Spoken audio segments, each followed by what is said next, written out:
Muchas gracias, Oscar, por la posibilidad. Por supuesto, a Utrein.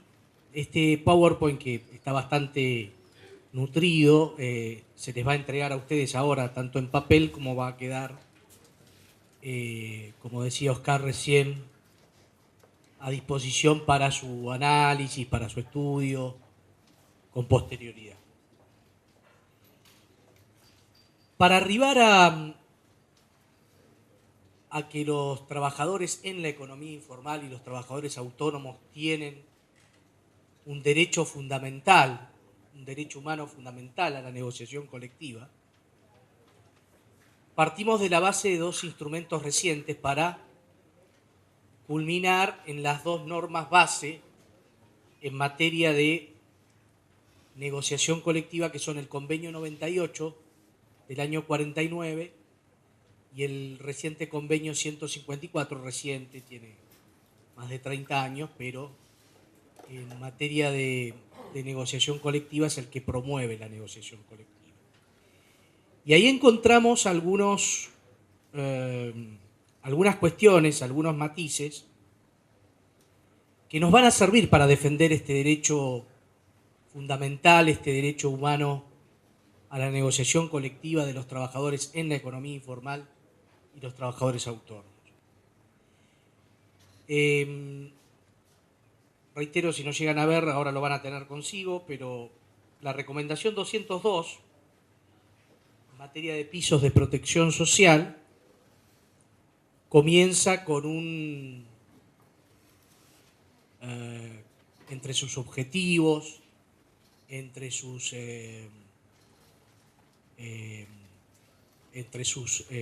garantías, como un instrumento que intenta promover la inclusión social, en especial para las personas que trabajan en la economía informal. Y establece a continuación el pleno respeto de la negociación colectiva y de la libertad sindical para todos los trabajadores. Yo ahí resalté la palabra todos porque incluye a los trabajadores en la economía informal y autónomos, y la participación tripartita, ¿no? Esto que no hablaba César recién como el Consejo de Trabajo Autónomo en el marco del Ministerio de Trabajo de España. Esta recomendación nos dice que la estrategia de extensión de la seguridad social, algo que también escuché en alguna de las intervenciones, debería aplicarse a las personas que forman parte tanto de la economía formal como de la economía informal, apoyar el crecimiento del empleo formal y la reducción de la informalidad, ser compatibles con los planes de desarrollo económico-social y medioambiental de los miembros y facilitar su puesta en práctica. Esto es que ya la recomendación 202 en materia de pisos de protección social garantiza un derecho a la negociación colectiva de todos los trabajadores y de los trabajadores en la economía informal. La recomendación 204, que ya se ha hablado, pero no viene mal recordarlo, si podemos pasar a la siguiente. Debemos recordar que se refiere a las actividades económicas desarrolladas por los trabajadores y las unidades económicas que en la legislación o en la práctica están insuficientemente cubiertas por sistemas formales o no lo están en absoluto, ¿no? Ahí en un reportaje antes del Congreso me pareció importante una definición que hizo Oscar Silva cuando distinguió economía informal de economía sumergida, ¿no? Y creo que esto es una herramienta, un elemento que debemos nosotros internalizar. La economía informal es aquella que está o no regulada o insuficientemente regulada por la normativa. La economía sumergida es aquella que es un delito, es un trabajo en negro. Porque si nosotros no comprendemos cuál es la dinámica de las características de nuestras actividades, poco vamos a poderlo transmitirlo a veces a las autoridades que a veces desconocen estos temas, ¿no? También se refiere a unidades que pertenecen a personas que trabajan por cuenta propia, ya sea en solitario con la ayuda de trabajadores familiares no remunerados, y las cooperativas y las unidades de la economía social y solidaria, como se decía recién también. ¿Cuál es el ámbito de aplicación de la recomendación 204 de transición de la economía informal a la formal? El ámbito es el trabajo informal, que puede observarse en todos los sectores de la economía, tanto en espacios públicos como privados. Esto es fundamental también para darle el ámbito a la negociación colectiva, sobre todo en lo que vamos a decir casi al final, que tiene que ver con la negociación colectiva en el espacio público, ¿no? El espacio común. La autoridad competente deberá recurrir a mecanismos tripartitos, otra vez nos habla de negociación colectiva y diálogo social, en los que participen plenamente las organizaciones más representativas de empleadores y trabajadores, que deberán incluir en sus filas a organizaciones de la economía informal, ¿no? Cuestión que a veces no ocurre, ¿no? Cuando se discuten cuestiones de informalidad no participan las organizaciones representativas de nuestro sector. Si podemos pasar a la página siguiente.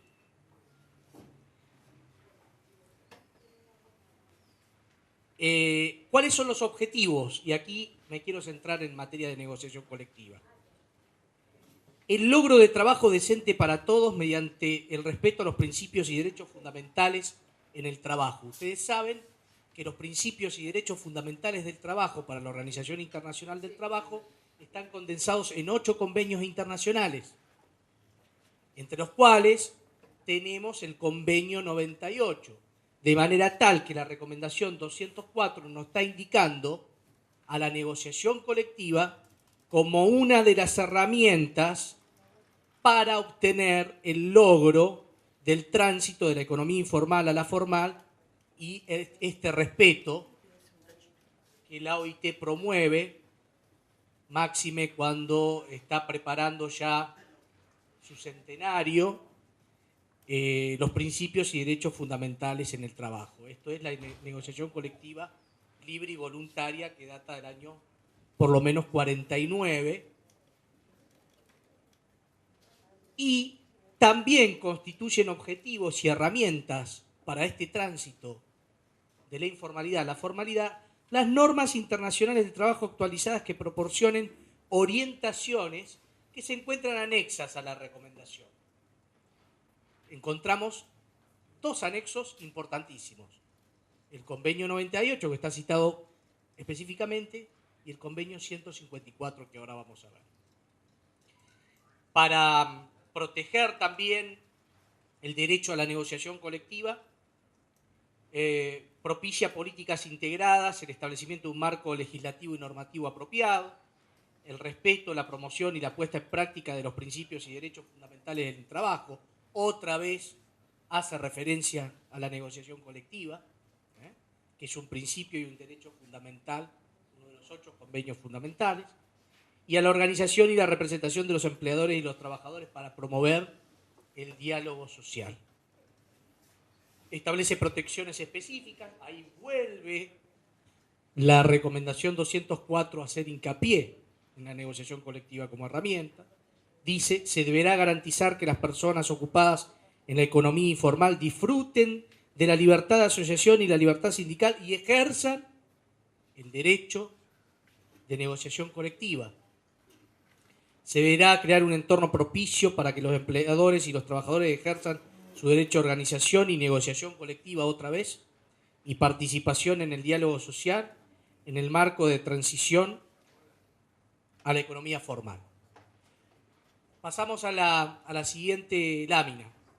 ¿Cómo engarza esto con el convenio 98 y con el 154? El convenio 98 es genérico. La OIT lo entendió, y así lo hacen saber tanto la Comisión de Expertos como la Comisión de Libertad Sindical, como una herramienta genérica del diálogo social para lograr los objetivos de justicia social. Por eso abarca sin distinción a todos los empleadores y a todos los trabajadores y sus organizaciones, todos, la palabra todos, para el pleno desarrollo y uso de procedimientos de negociación colectiva voluntario, con objeto de reglamentar por medio de contratos colectivos las condiciones de empleo. El convenio 154, seguimos El convenio 154 de promoción de la negociación colectiva. Primer punto del convenio 154. Artículo 2. Se aplica a todas las ramas de la actividad económica. No hay exclusiones.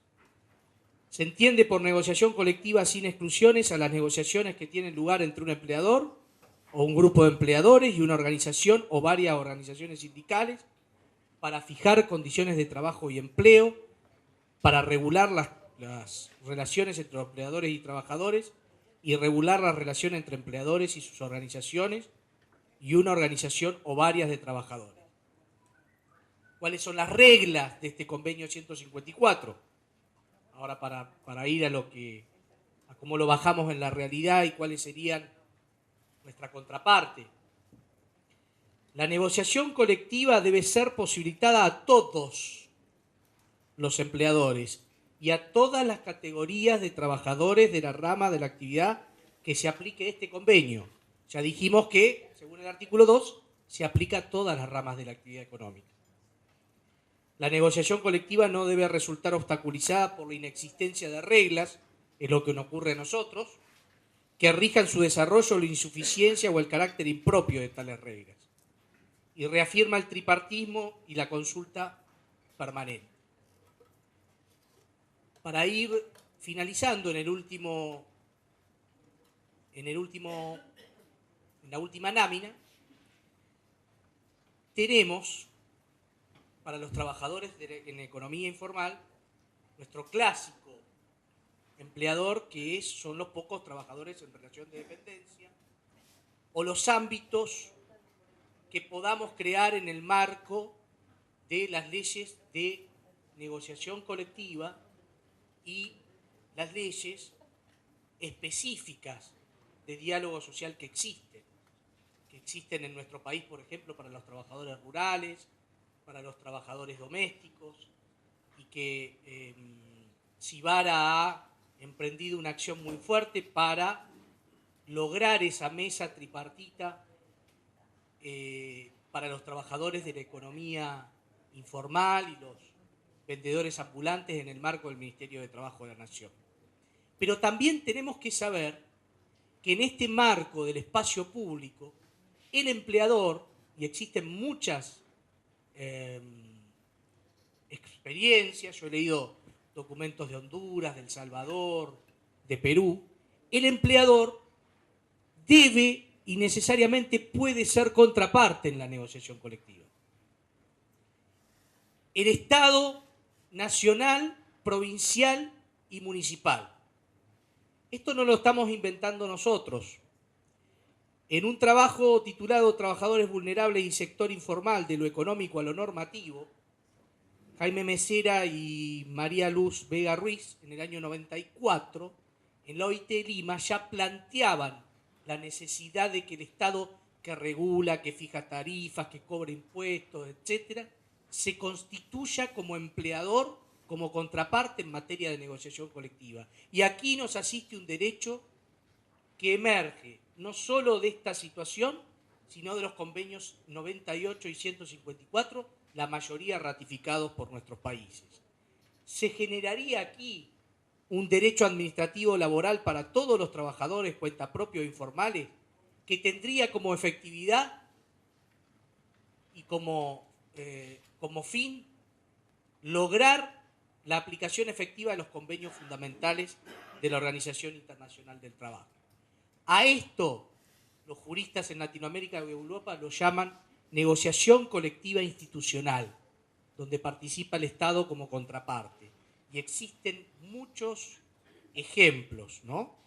Ya sea a través de la negociación colectiva específica con el Estado nacional, provincial o municipal como Estado empleador, o la negociación colectiva institucional, que tiene que ver con el Estado participando en las respectivas leyes de negociación colectiva, o directamente sin ley de negociación colectiva, invocando el convenio 98, invocando el convenio 154.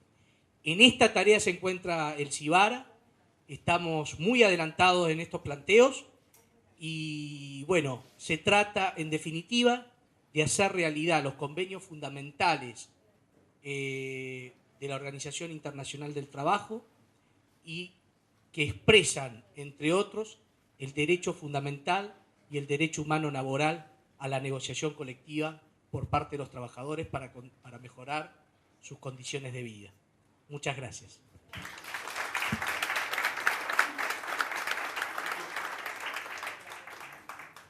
Gracias, doctor.